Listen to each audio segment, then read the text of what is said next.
American Sniper has one of the most high-tension opening scenes in recent memory.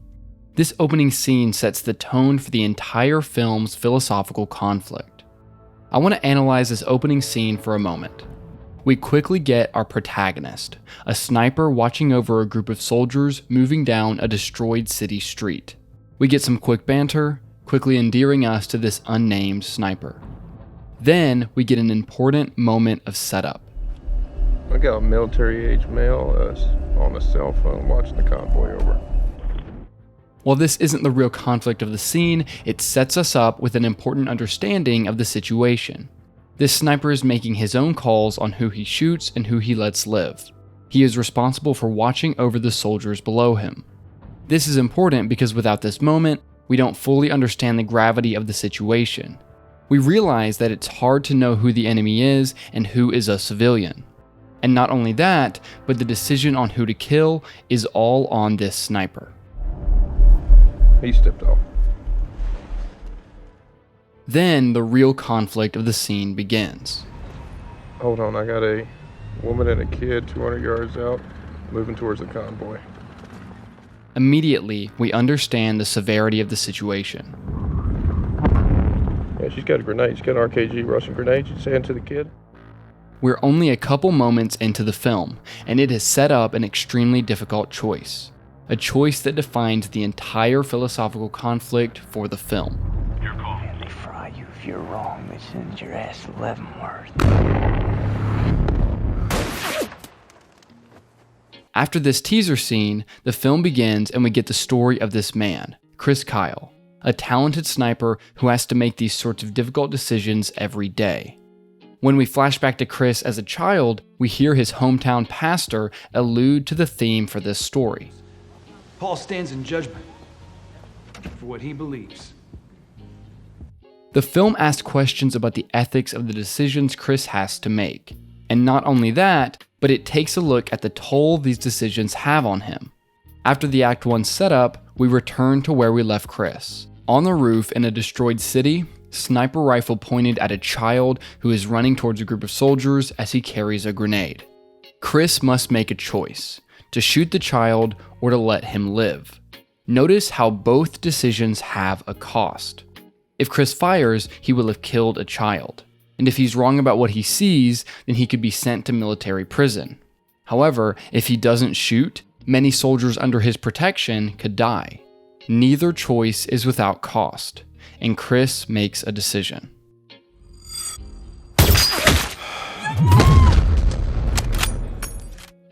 Your story's dilemmas may not be as tension-filled or as life or death as this moment, but the choices your characters must make in your story need to be as clearly defined. And every choice your characters make must have costs. In this moment, Chris makes his choice, and his life is changed.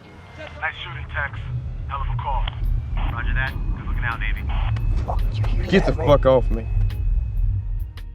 He will carry the stress of war with him for the rest of his life. The decisions Chris makes are not all so high stress, but they are equally as important. Through the course of the film, we watch Chris struggle between the choice of staying home and being with his family, and his desire to be overseas and protect more soldiers. His difficulty in finding the right path is amplified when even the soldiers he fights alongside aren't sure of why they're fighting. I just want to believe in what we're doing here. Oh, there's evil here. We've seen it. Yeah, there's evil everywhere. Oh, you want these motherfuckers to come to San Diego or New York? We're protecting more than just this dirt. Not only that, but the civilians don't want the American soldiers there at all. Even when Chris is away from the fight, he can't actually keep his mind off the conflict. I see you, feel you, but you're not here. By choosing to fight in Iraq, his family feels abandoned by him. But by choosing to stay home, he feels as though he is abandoning the soldiers who are continuing to fight. Near the end of the film, Chris voices the exact conflict that constantly rages inside him. I'm willing to meet my creator and ask for every shot that I took. The thing that haunts me are all the guys that I couldn't save. I'm willing and able to be there, but I'm not. I'm here. I quit. This is Chris's constant struggle. He feels like he has a responsibility to the soldiers, but also to his family.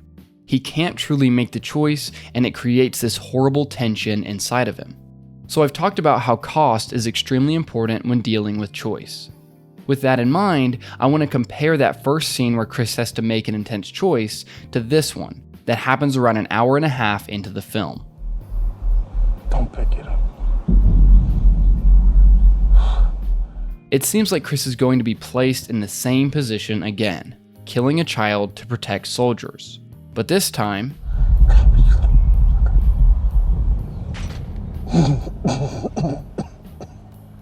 the child drops the RPG and runs away. Chris doesn't have to make a choice. Now let me ask you a question. Is this moment as powerful as the other scene? The answer is clearly no. Why? Because no choice was made by Chris. The moment only works because we already had the scene previously and we know what choice Chris would have made if it came to it. But one thing I see again and again in screenplays are writers who won't commit to making their characters actually make a choice that has consequences.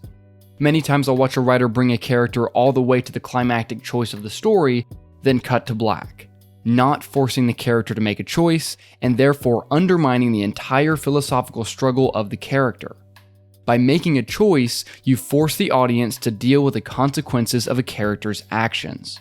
When the audience attaches themselves to a protagonist, the actions of that protagonist become a part of the audience.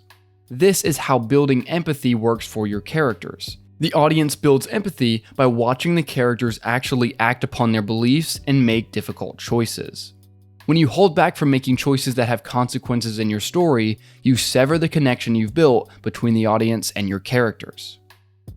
Choices that have clear consequences can also be used to heighten your story's conflict and move the story forward past a point of no return.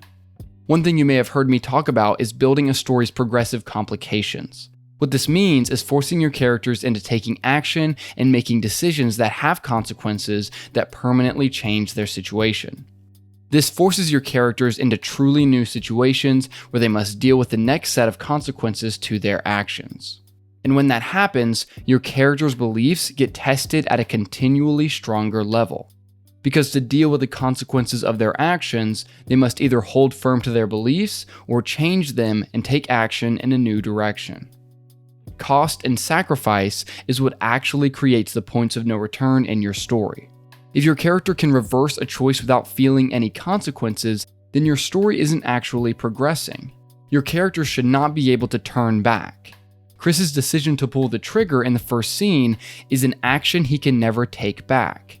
And it's decisions like that that show us who he is as a character and what he believes. American Sniper is a film about choice and the consequences choices bring. And you should integrate this idea into your own stories. Character choice should come with costs. If your character makes a choice and they don't have to sacrifice something, then the choice doesn't matter. It has no value and it doesn't heighten the conflict of the story. If you're struggling to continue heightening the tension and actually create those progressive complications from your scenes to your sequences and your acts, then you may not be integrating cost into the actions your characters are taking. Hey, if you're new to the channel, check out my Fundamentals of Screenwriting playlist linked below or on the screen now.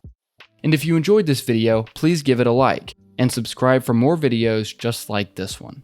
Thanks for watching.